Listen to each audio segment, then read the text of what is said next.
నమస్తే, welcome to our channel. ముందుగా అందరికీ ఉగాది శుభాకాంక్షలు. ఈరోజు మా ఫెస్టివల్ సెలబ్రేషన్స్ ఎలా ఉంటాయో మీ అందరికీ చూపించేస్తాను.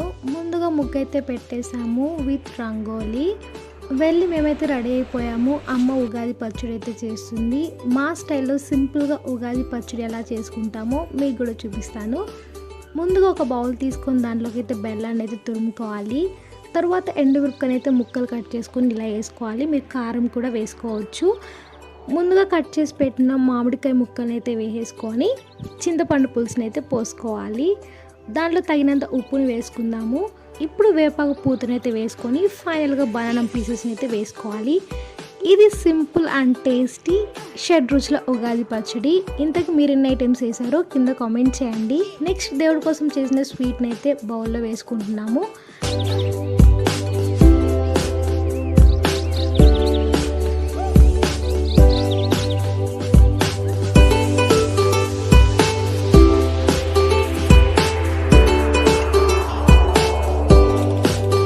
ఉగాది పచ్చడి కూడా వేసి దేవుడి దగ్గర అయితే పెట్టేశాము. పూజ కూడా స్టార్ట్ చేసేసింది మమ్మీ. నేను కూడా వెళ్ళి నా కోసం మీకోసం కూడా మొక్కేసుకున్నాను.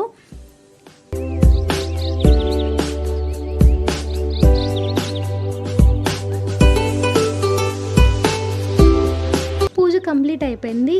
ఇట్స్ టైమ్ టు ఈటింగ్ అన్నమాట. ఇప్పుడు ఫెస్టివల్ స్పెషల్ ఫుడ్ ఐటమ్స్ ఏంటో చూపిస్తానండి.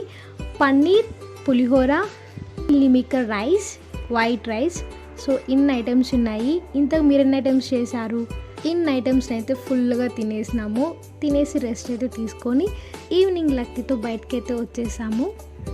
లక్కీ అయితే చాలా హ్యాపీగా ఆడుకున్నాడు. లక్కీకి బయటకు రావడం కూడా చాలా ఇష్టం. పిల్లలకి బయట అందాలతో పాటు చేతిలో బొమ్మలు కూడా కావాలి. ఎస్పెషలీ లక్కీ కూడా బయటికి తీసుకొచ్చినప్పుడు ఇలా దొరకకుండా వెళ్ళిపోతుంటారు.